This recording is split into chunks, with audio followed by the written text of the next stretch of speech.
Hello friends, स्वागत है आपका my YouTube channel one exam में। आज हम जीएस के मिक्स क्वेश्चनों पर बात करेंगे। ठीक है फ्रेंड्स, इस वीडियो में मैंने करीब 20 क्वेश्चन रखे हैं और 20 क्वेश्चनों से यानी कि मैंने करीब 100 प्लस में ही क्वेश्चन आपको बता दिए हैं। ठीक है फ्रेंड्स, हर क्वेश्चन का मैंने बहुत अच्छे से विस्तार किया है।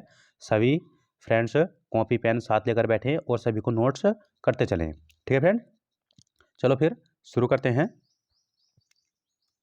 पहला क्वेश्चन है, हड़प्पा एवं मोहनजोदड़ो को संयुक्त या जुड़वा राजधानी किसने कहा? इसका सही आंसर है पिग्गट। ठीक है, हड़प्पा सभ्यता और मोहनजोदड़ो को जुड़वा राजधानी किसने कहा था?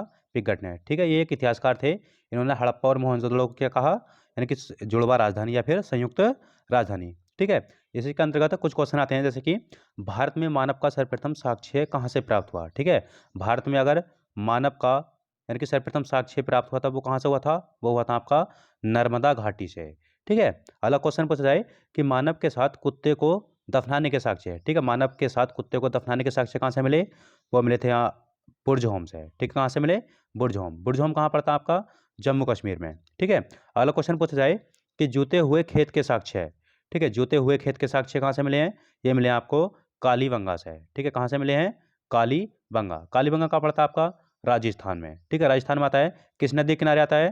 ठीक है, ये आता है घग्गर नदी के। ठीक है, कालीबंगा घग्गर नदी के किनारे। ठीक है, कालीबंगा की खोज कब हुई थी? इसकी खोज हुई थी 1951 में। ठीक है फ्रेंड्स, अगला क्वेश्चन पूछा जाए, यानी कि मिट्टी द्वारा निर्मित हल। ठीक है, मिट्टी द्वारा निर्मित हल कहाँ से प्राप्त हुआ है? ये मिला है आपको बनवाली से। ठीक है, कहाँ से मिला है? बनवाली से। बनवाली कहाँ पड़ता है आपका? ठीक है, हिसार। हिसार जनपद आता है कहाँ का? हरियाणा का। ठीक है, हरियाणा। अगला क्वेश्चन पूछा जाए, अगला क्वेश्चन पूछा जाए, यानी कि कृषि का प्रथम साक्ष्य है। ठीक है, कृषि का प्रथम साक्ष्य जो मिला था वो कहाँ से मिला था? वो मिला था मेहरगढ़ से। ठीक है, कहाँ से मिला था? मेहरगढ़ से मिला था।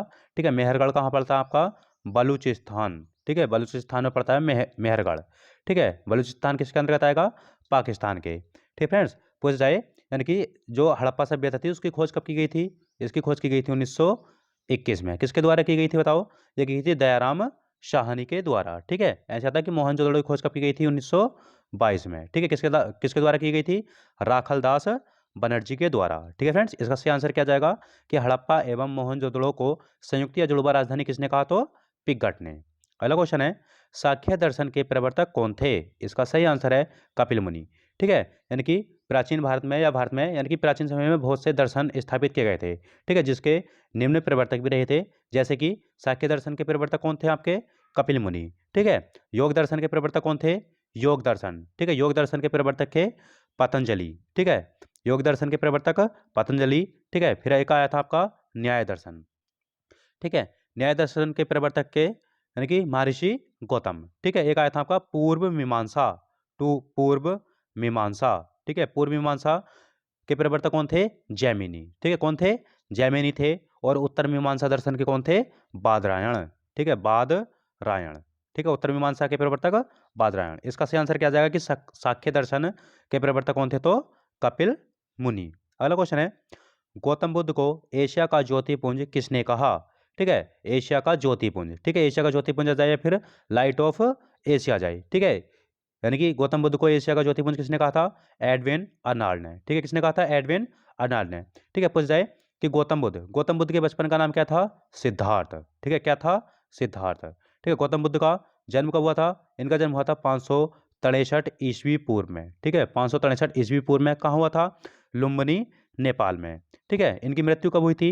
इनकी मृत्यु हुई थी 483 ईसा पूर्व में। कहाँ पर हुई थी? कुशीनारा, उत्तर प्रदेश में। ठीक है फ्रेंड्स, पूछ जाए, यानी गौतम बुद्ध ने सर्वप्रथम जो उपदेश दिए थे वो कहाँ दिए थे? सर्वप्रथम उपदेश दिए थे इन्होंने सारनाथ में। ठीक है, सारनाथ में। और प्रथम उपदेश को क्या कहा था? धर्मचक्र प्रवर्तन। हो जाए कि सर्वाधिक उपदेश कहाँ दिए थे? सर्वाधिक उपदेश दिए थे श्रावस्ती में। ठीक है, कहाँ पर दिए थे? श्रावस्ती में। श्रावस्ती भी कहाँ आता है आपका? उत्तर प्रदेश में। ठीक है फ्रेंड्स, अगला क्वेश्चन पूछा जाए, यानी कि गौतम बुद्ध के गृह त्याग की घटना को क्या कहते हैं? ठीक है, गृह त्याग की घटना को कहते हैं कि महाभिनिष्क्रमण। महाभिनिष्क्रमण। ठीक है, महाभिनिष्क्रमण कहते हैं। ठीक है, अब पूछा जाए कि गौतम बुद्ध की मृत्यु को क्या कहते हैं? ठीक है, महापरिनिर्वाण। क्या कहते हैं? महापरिनिर्वाण। पूछा जाए कि गौतम बुद्ध के गुरु का नाम क्या था? ठीक है, गौतम बुद्ध के गुरु का नाम था अलार कलाम। ठीक है, क्या नाम था? अलार कलाम। अलार कलाम। ठीक है, प्रथम गुरु थे कौन, किसके? गौतम बुद्ध के। गौतम बुद्ध को जो यानी ज्ञान की प्राप्ति हुई थी वो कहाँ हुई थी? बोध गया बिहार में। ठीक है, कौन सी नदी थी? फाल्गुन नदी या फिर निरंजना नदी। ठीक है, पूजा किस वृक्ष के नीचे हुई थी ज्ञान की प्राप्ति? इनको हुई थी पीपल के वृक्ष के नीचे। ठीक है फ्रेंड्स, इसका सही आंसर क्या आ जाएगा? यानी गौतम बुद्ध को एशिया का ज्योतिपुंज किसने कहा? तो एडविन अर्नाल्ड ने। अगला क्वेश्चन है, पाटलिपुत्र की स्थापना किसने की थी? इसका सही आंसर है उदयन। ठीक है, पाटलिपुत्र की स्थापना किसने की थी? उदयन ने। ठीक है, पूजा यानी कि उदयन जो था वो किसका पुत्र था? ये था अजातशत्रु का। ठीक है, किसका पुत्र था? अजातशत्रु का। अजातशत्रु का उपनाम क्या था? कुड़िक। ठीक है, और पितृहंता किसे कहते हैं?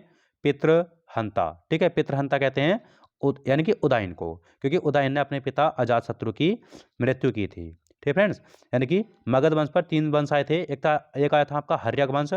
ठीक है, हर्यक वंश आया था। फिर आया था एक आपका नाग वंश, और एक आया था आपका नंद वंश। ठीक है, हर्यक वंश का संस्थापक कौन थे? बिंबिसार। ठीक है, नंद वंश के संस्थापक कौन थे? महापदम नंद। ठीक है, और नंद वंश के अंतिम शासक कौन थे? घनानंद। क्योंकि घनानंद को ही हरा के चंद्रगुप्त मौर्य ने किस वंश की स्थापना की थी? मौर्य वंश की। ठीक है फ्रेंड्स, अगला क्वेश्चन है, गांधार शैली एवं मथुरा शैली का सर्वाधिक विकास किसके समय हुआ? ठीक है, यानी कि चित्रकला की 2 शैली थी, गांधार शैली थी और एक मथुरा शैली। ठीक है, इनका विकास जो हुआ था किस शासक के समय हुआ था? इसका सही आंसर आ जाएगा कनिष्क। ठीक है, कनिष्क। ठीक है, कनिष्क किस वंश का शासक था? ये था कुषाण वंश का। ठीक है, किस वंश का शासक था? कुषाण वंश का सबसे प्रतापी शासक कौन था? कनिष्क। ठीक है, पूछा कनिष्क ने शक संवत की शुरुआत कब की थी? इन्होंने शक संवत की शुरुआत की थी 78 ईस्वी में। ठीक है, कब की थी? 78 ईस्वी में। कनिष्क के दरबार में, ठीक है, आयुर्वेद विद्वान रहते थे। कौन रहते थे? आयुर्वेद विद्वान। क्या नाम था उनका? चरक। ठीक है, और चरक ने ही कौन सी पुस्तक लिखी थी? चरक संहिता। ठीक है, कौन सी लिखी थी? चरक संहिता। ठीक है, एक इतिहासकार और रहते थे इनके दरबार में कनिष्क के, उनका नाम था अश्वघोष। ठीक है, अश्वघोष। ठीक है, अश्वघोष ने कौन सी पुस्तक लिखी थी? इन्होंने लिखी थी बुद्ध चरित। कौन सी लिखी थी? बुद्ध चरित लिखी थी। ठीक है फ्रेंड्स, आप हो जाए यानी कि भारत में जो रेशम मार्ग, ठीक है, रेशम मार्ग की शुरुआत की थी या प्रारंभ किया था वो किसने किया था? कनिष्क ने ही किया था। ठीक है फ्रेंड्स, वो जाए यानी कि जो कुषाण वंश था, कुषाण वंश का संस्थापक कौन हो गए? कुषाण वंश के संस्थापक हुए कुजुल कटफिसेस। ठीक है, कनिष्क की पूछा जाए कि प्रारंभिक राजधानी क्या थी? इनकी प्रारंभिक राजधानी थी पुरुषपुर। ठीक है, और द्वितीय राजधानी क्या थी? मथुरा। ठीक है, द्वितीय राजधानी क्या थी कनिष्क की? मथुरा। ठीक है फ्रेंड्स, इसका सही आंसर क्या जाएगा कि गांधार शैली और मथुरा शैली का सर्वाधिक विकास किसके समय हुआ? तो कनिष्क के। अगला क्वेश्चन है, इब्न बतूता किसके शासनकाल में भारत आया था? इसका सही आंसर है मोहम्मद बिन तुगलक। ठीक है, इब्न बतूता कहाँ का यात्री था? ये था मोरक्को का। ठीक है, कहाँ का था? मोरक्को का यात्री था। ठीक है, और ये यानी कि भारत में कब आया था?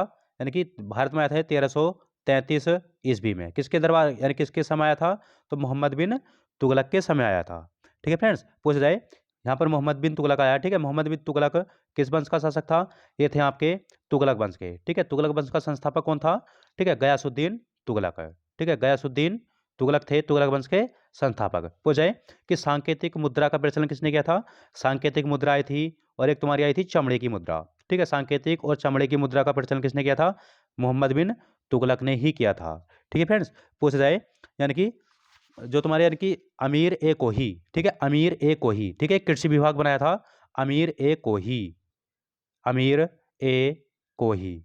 ठीक है, ये कृषि विभाग था, किसने बनाया था? ये बनाया था मोहम्मद बिन तुगलक ने। ठीक है, मोहम्मद बिन तुगलक को यानी कि इसकी नीतियों के अनुसार वैसे देखा जाए तो कि दिल्ली सल्तनत का सबसे यानी कि योग्य शासक और शिक्षित शासक कौन सा था?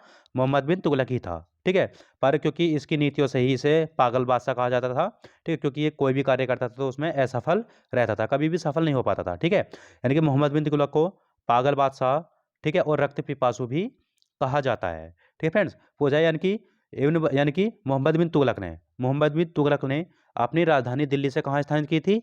देवगिरी। ठीक है, देवगिरी स्थानांतरित की थी, और देवगिरी का नाम क्या रखा था इसने? दौलताबाद। ठीक है, पूछा जाए कि मोहम्मद बिन तुगलक को प्रिंस ऑफ मनियर्स, ठीक है, प्रिंस ऑफ मनियर्स, ठीक है, मनियर्स, मनियर्स किसने कहा था? ठीक है, मोहम्मद बिन तुगलक को कहा था क्या? Prince of moneyers. ये कहा था एडवर्ड थॉमस ने। एडवर्ड थॉमस ने कहा था। ठीक है फ्रेंड्स, हो जाए यानी कि यहाँ पर तुगलक वंश की बात चली है। तुगलक वंश का कार्यकाल जो रहा था वो कब तक रहा था? ठीक है, 1320 से 1440 ईस्वी तक। ठीक है, 1320 से 1440 ईस्वी तक। ठीक है फ्रेंड्स, 1440 नहीं, 1414 है फ्रेंड, ठीक है, 1414। अगला क्वेश्चन है, अखिल भारतीय किसान सभा का गठन हुआ था। ठीक है, अखिल भारतीय किसान सभा गठन हुआ था। देखो, इसका सही आंसर आ जाएगा 11 अप्रैल 1936 से। ठीक है, अखिल भारतीय किसान सभा गठन कब हुआ था? 11 अप्रैल 1936। पूछा जाए कि अखिल भारतीय किसान सभा के प्रथम अध्यक्ष कौन थे? ठीक है, इसके प्रथम अध्यक्ष थे सहजानंद सहजानंद सरस्वती। ठीक है, सहजानंद सरस्वती प्रथम अध्यक्ष थे।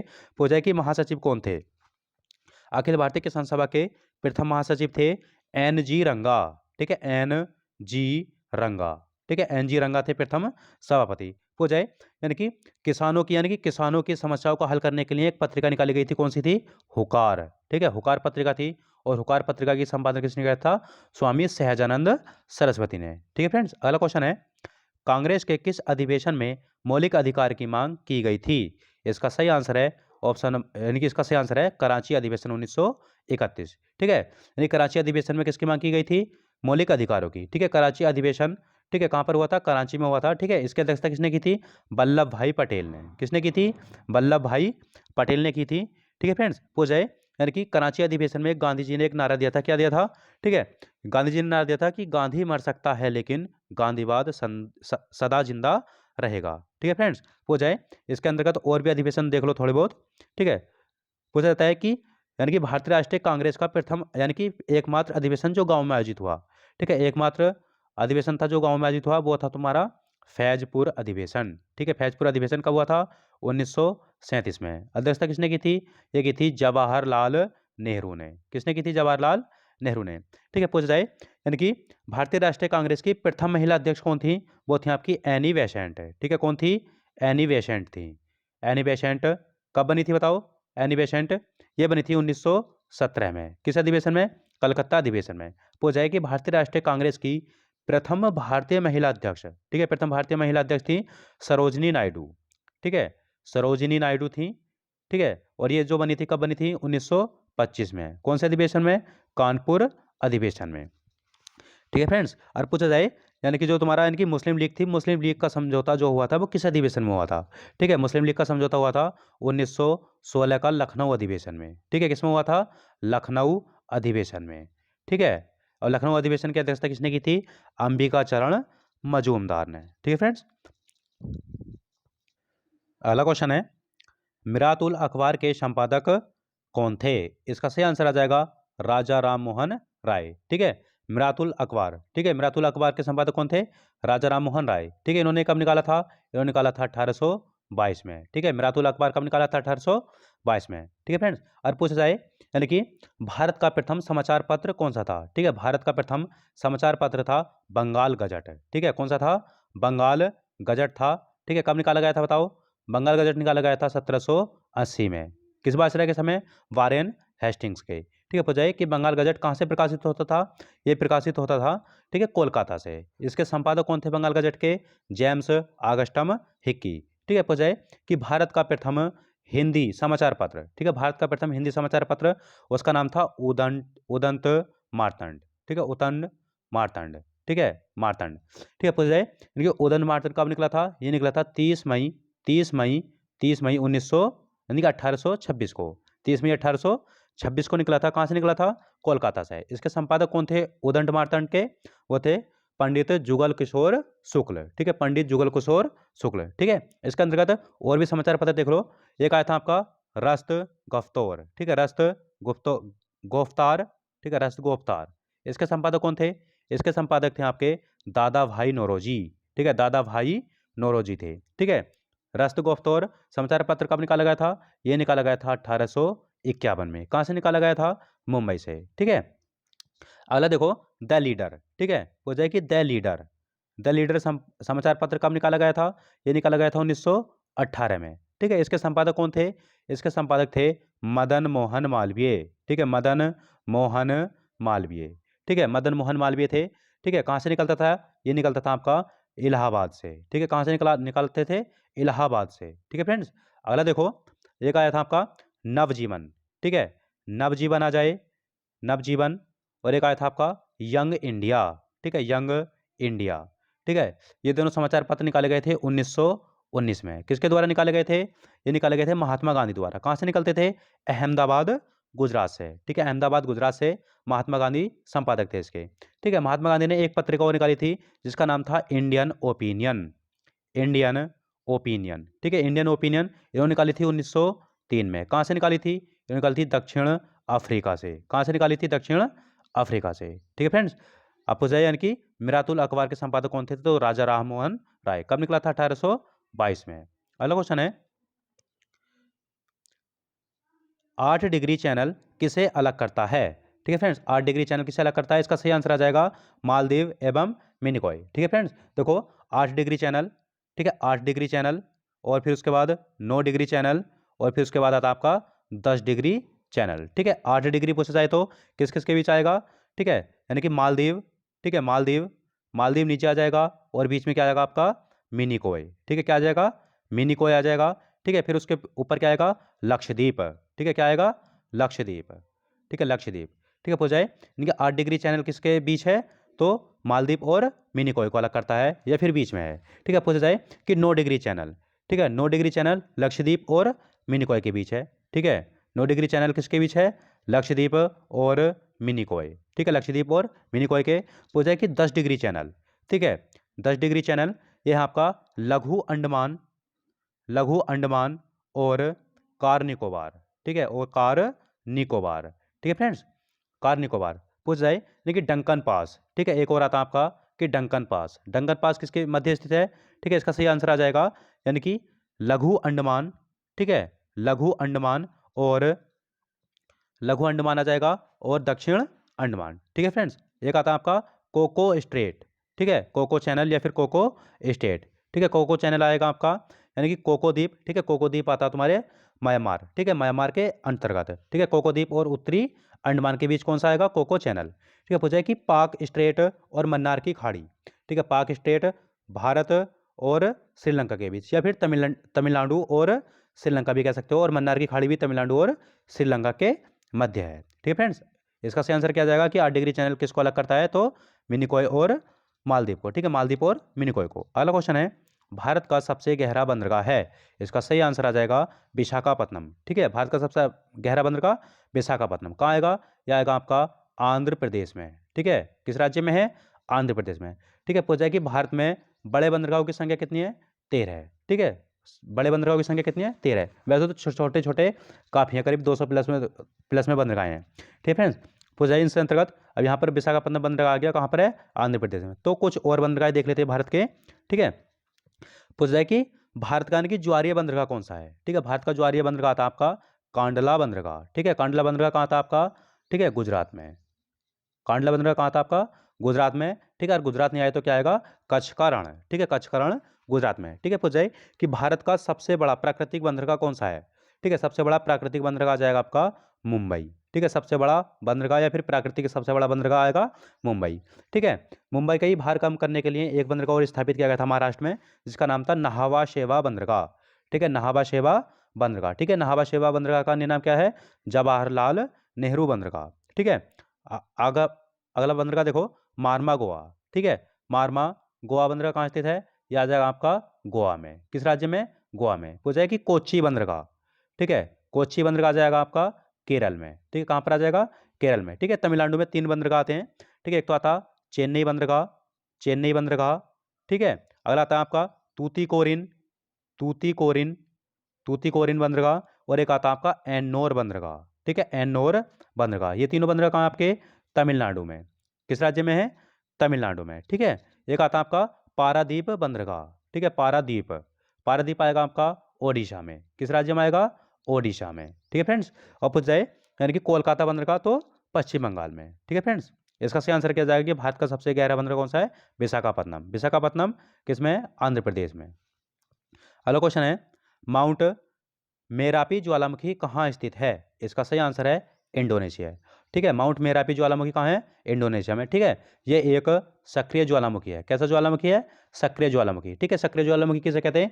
यानी कि जिस ज्वालामुखी में लगातार उद्गार होता रहता है। ठीक है, और प्रसुप्त किसे कहते हैं? जिसमें कई साल बाद उद्गार हो जाए। ठीक है, वैसे शांत रहे या फिर कभी भी किसी भी समय उद्गार हो जाए। ठीक है, उसे क्या कहते हैं? प्रसुप्त। ठीक है, और सक्रिय जिसमें लगातार उद्गार होता रहता है। ठीक है फ्रेंड्स, यहाँ पर बंदरगाह है यानी कि ज्वालामुखी आए हैं। ठीक है फ्रेंड्स, ज्वालामुखी कुछ और ज्वालामुखी देख लेते हैं हम।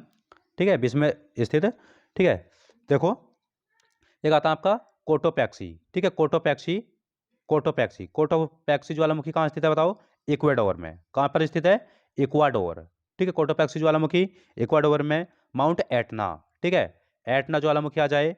ठीक है, स्ट्राम्बोली आ जाए, स्ट्राम्बोली। ठीक है, स्ट्राम्बोली को क्या कहते हैं? भूमध्य सागर का प्रकाश स्तंभ। ठीक है, स्ट्राम्बोली। ठीक है, एक और आता है आपका विसुवियस। ठीक है, विसुवियस। ठीक है, एटना, स्ट्राम्बोली और विसुवियस किस देश में है? तो यहाँ आपके इटली में। किस देश में है? आपके इटली में। ठीक है फ्रेंड्स, अगला पूछा जाए यानी कि फ्यूजियामा। ठीक है, फ्यूजियामा, फ्यूजियामा जो ज्वालामुखी है आपका जापान में। ठीक है, फ्यूजियामा ज्वालामुखी जापान में। ठीक है, अगला देखो मोनालोआ। ठीक है, मोनालोआ, मोनालोआ ज्वालामुखी। और एक आपका आता है किलायू, किलायू। ठीक है, ये दोनों है तुम्हारे कहाँ पर? हवाई द्वीप पर। कहाँ पर हैं? हवाई द्वीप। और हवाई द्वीप किसके अंतर्गत आता है? यूएसए के। ठीक है, अमेरिका के अंतर्गत आता है। ठीक है, एक ज्वालामुखी आता है आपका किलीमंजारो। ठीक है, किलीमंजारो, किलीमंजारो कहाँ पर पड़ेगा? आपका तंजानिया में। ठीक है, तंजानिया में, अफ्रीका महाद्वीप में। ठीक है फ्रेंड्स, इसका सही आंसर क्या आ जाएगा कि माउंट मेरापी ज्वालामुखी कहाँ स्थित है? तो इंडोनेशिया में।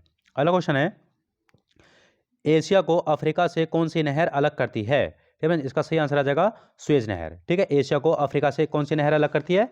सुएज नहर। ठीक है, पूछ जाए कि सुएज नहर, सुएज नहर, नहर किन सागरों को जोड़ती है? सुएज नहर जोड़ती है भूमध्य सागर को लाल सागर से। ठीक है, किससे जोड़ती है? भूमध्य सागर को किससे? लाल सागर से। ठीक है फ्रेंड्स, पूछा जाए यानी कि सुएज नहर के उत्तरी सिरे पर कौन सा बंदरगाह स्थित है और दक्षिणी सिरे पर कौन सा बंदरगाह स्थित है? ठीक है, सुएज नहर के देखो उत्तरी सिरे पर आता है आपका पोर्ट सईद। ठीक है, पोर्ट सईद बंदरगाह किस सिरे पे है? यानी कि सुएज नहर के उत्तरी सिरे पर है। और दक्षिणी सिरे पर कौन सा है? Port Suez. ठीक है, पोर्ट सुएज बंदरगाह।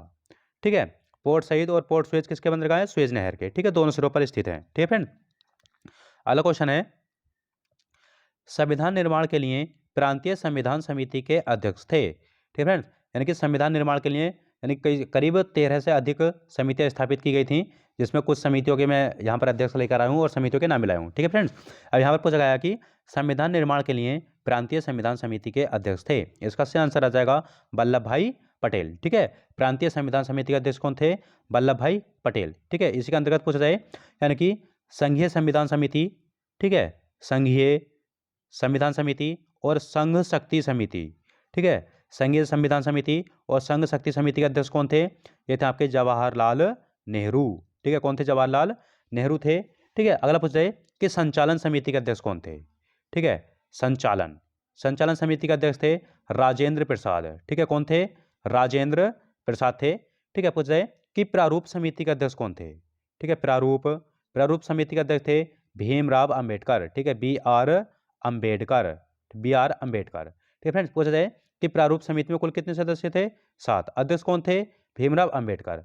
पूछा जाए कि प्रारूप समिति का गठन हुआ कब था? ठीक है, प्रारूप समिति का गठन हुआ था 29 अगस्त 1947 में।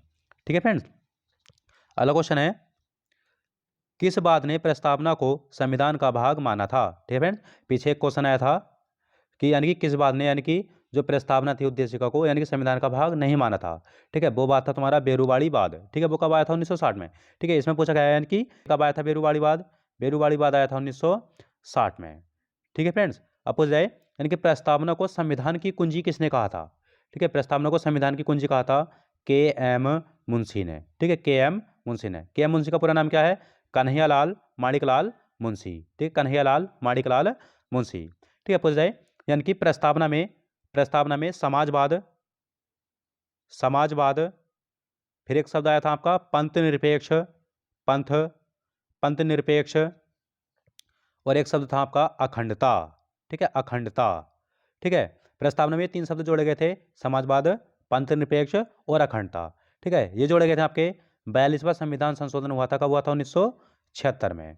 ठीक है फ्रेंड्स, और यानी कि प्रस्तावना और उद्देश्य, प्रस्ताव किसने रखा था? प्रस्तावना और उद्देश्य प्रस्ताव रखा था आपने किसके ने? जवाहरलाल नेहरू ने। ठीक है, जवाहरलाल नेहरू ने रखा था। किस बैठक में रखा था? ठीक है, संविधान की यानी कि संविधान सभा की 3री बैठक हुई थी। कब हुई थी? 13 दिसंबर 1946 को, 13 दिसंबर 1946 को। और उद्देशिका या फिर प्रस्तावना को कब लागू कर दिया गया था? ये कर दिया गया था 22 जनवरी 1947 को। ठीक है फ्रेंड्स, इसका सही आंसर क्या जाएगा कि किस वाद ने प्रस्तावना को संविधान का भाग नहीं माना? तो केशवानंद भारतीवाद 1973 ने। अगला क्वेश्चन है, मांसपेशी एवं अस्थि, ठीक है, मांसपेशी एवं हड्डी कह दो या फिर अस्थि कह दो, अस्थि के जोड़ को क्या कहते हैं? इसका सही आंसर आ जाएगा टेंडन। ठीक है, मांसपेशी एवं अस्थि के जोड़ को क्या कहते हैं? टेंडन। ठीक है, टेंडन कहते हैं। पूछ रहे यानी कि अस्थि से अस्थि के जोड़ को, ठीक है, हड्डी से हड्डी के जोड़ को क्या कहते हैं? लिगामेंट्स। ठीक है, क्या कहते हैं? लिगामेंट्स। लिगामेंट्स कहते हैं। ठीक है, पूछ जाए यानी कि सबसे बड़ी हड्डी कौन सी है? ठीक है, मानव शरीर की पूछ जाए कि सबसे बड़ी हड्डी कौन सी है? तो वो आती है आपकी फीमर की हड्डी, फीमर। ठीक है, फीमर हड्डी कहाँ की होती है? ये होती है आपकी जांघ की हड्डी। ठीक है, पूछ जाए क्योंकि सबसे छोटी ग्रंथि आ जाएगी आपकी पिट्यूटरी ग्रंथि। ठीक है, पिट्यूटरी ग्रंथि। ठीक है, पूछ जाए कि सबसे बड़ी अगर ग्रंथि आए तो यकृत, यकृत। ठीक है, इसका सही आंसर क्या जाएगा कि मांसपेशी एवं अस्थि के जोड़ को क्या कहते हैं? तो टेंडन। अगला क्वेश्चन है, प्रथम भारतीय जिन्हें रैमन मैग्सेसे पुरस्कार मिला। ठीक है, प्रथम भारतीय थे जिन्हें रैमन मैग्सेसे पुरस्कार मिला, इसका सही आंसर रहेगा विनोबा भावे को। ठीक है, विनोबा भावे को रैमन मैग्सेसे कब मिला था? 1958 में। पूछ जाए कि रैमन मैग्सेसे पुरस्कार की शुरुआत कब हुई थी? ठीक है, रैमन मैग्सेसे पुरस्कार की शुरुआत भी कब हुई थी? 1958 में ही। और प्रथम भारतीय कौन थे जिन्हें मिला? तो विनोबा भावे। ठीक है, पूछ जाए कि प्रथम भारतीय महिला कौन थी जिन्हें रैमन मैग्सेसे पुरस्कार मिला? ठीक है, प्रथम भारतीय महिला थी आपकी किरण बेदी। ठीक है, किरण बेदी को यानी कि प्रथम भारतीय महिला थी जिन्हें रैमन मैग्सेसे पुरस्कार मिला। कब मिला था इन्हें? 1994 में। ठीक है फ्रेंड्स, अगला क्वेश्चन है, भारत में पहली बार रेडियो की शुरुआत कब हुई? इसका सही आंसर आ जाएगा 1927। ठीक है, भारत में पहली बार किसकी शुरुआत हुई? रेडियो की। कब हुई थी? 1927 में। ठीक है, इसी के अंतर्गत फ्रेंड्स और भी कुछ हैं, मैं आपको बताना चाह रहा हूँ। ठीक है, लिखो यानी कि ऑल इंडिया रेडियो। ठीक है, पूछ जाए कि भारत में ऑल इंडिया रेडियो की, ठीक है, ऑल इंडिया रेडियो की शुरुआत कब हुई थी? ऑल इंडिया रेडियो की शुरुआत हुई थी 1936 में। ठीक है, ऑल इंडिया रेडियो का ही नाम क्या कर दिया गया था? आकाशवाणी। ठीक है, आकाशवाणी। आकाशवाणी नाम किसके सुझाव पर किया गया था? ये किया गया था सुमित्रा नंदन पंत के। ठीक है, सुमित्रा नंदन पंत के कहने पर, ठीक है, ऑल इंडिया रेडियो का नाम क्या कर दिया गया था? आकाशवाणी। ठीक है, पूछा जाए यानी कि भारत में एसटीडी, ठीक है, एसटीडी की शुरुआत कब हुई थी? 1960 में। ठीक है, पूछा कि पिन कोड की शुरुआत कब हुई थी? ठीक है, पिन कोड की शुरुआत हुई थी 1972 में। ठीक है, स्पीड पोस्ट की शुरुआत कब हुई थी? बताओ। स्पीड पोस्ट की शुरुआत हुई थी 1986 में। ठीक है, पूछा कि भारत में टेलीविजन की शुरुआत कब हुई थी? ठीक है, टेलीविजन की शुरुआत हुई थी 1959 में। ठीक है फ्रेंड्स, कब हुई थी? 1959 में। ठीक है, इसका सही आंसर क्या जाएगा कि भारत में पहली बार रेडियो की शुरुआत कब हुई थी? 1927 में। अगला क्वेश्चन है, काली मिट्टी का काला रंग किसके कारण होता है? ठीक है फ्रेंड्स, काली मिट्टी का काला रंग किसके कारण होता है? इसका सही आंसर आ जाएगा टिटेनीफेरस मैग्नेटाइट। ठीक है, टिटेनीफेरस मैग्नेटाइट। ठीक है, इसके कारण काली मिट्टी का कैसा रंग होता है? काला रंग। ठीक है, पूछ जाएगी कि भारत की ऐसी कौन सी मिट्टी है जिसकी जुताई स्वतः होती रहती है? तो काली मिट्टी। ठीक है, काली मिट्टी की जुताई कैसे होती है? स्वतः होती रहती है। ठीक है, पूछ जाए कि काली मिट्टी का अन्य नाम क्या है? इसका काली मिट्टी का अन्य नाम है रैगूर। ठीक है, रैगूर मिट्टी। ठीक है, क्या नाम है? रैगूर मिट्टी। पूछ जाए कि काली मिट्टी का सर्वाधिक विस्तार किन राज्यों में आता है? ठीक है, सर्वाधिक आता है महाराष्ट्र। ठीक है, महाराष्ट्र। फिर उसके बाद आता है आपका गुजरात में। ठीक है, पूछ जाए कि काली मिट्टी में किसकी खेती अच्छी होती है? तो कपास की। ठीक है, किसकी खेती अच्छी होती है? कपास की। ठीक है फ्रेंड्स, अगला क्वेश्चन है और आज का अंतिम क्वेश्चन, कैबिनेट मिशन भारत कब आया था? इसका सही आंसर आ जाएगा यानी कि 24 मार्च 1946 को। ठीक है, कैबिनेट मिशन कब आया था? यानी कि 24 मार्च 1946 को। ठीक है, संविधान निर्माण के लिए ही कौन सा मिशन लाया गया था? Cabinet mission. कब आया था? 24 मार्च 1946 को। ठीक है, कैबिनेट मिशन में 3 सदस्य शामिल थे। ठीक है, 3 सदस्य शामिल थे। कौन कौन थे बताओ? एक था स्टेफोर्ड क्रिप्स। ठीक है, स्टेफोर्ड क्रिप्स थे। और एक थे आपके पैथिंग लॉरेंस, सरपैथिंग लॉरेंस थे। और एक थे आपके एबी अलेक्जेंडर। ठीक है, कौन थे? AB Alexander. ठीक है, एबी अलेक्जेंडर थे। ठीक है फ्रेंड्स, अब पूछ रहे यानी कि कैबिनेट मिशन, ठीक है, कैबिनेट मिशन के अध्यक्ष कौन थे? तो इसके अध्यक्ष थे सरपैथिंग लॉरेंस। ठीक है, सरपैथिक लॉरेंस किसके अध्यक्ष थे? कैबिनेट मिशन के। कब आया था? 24 मार्च 1946 को।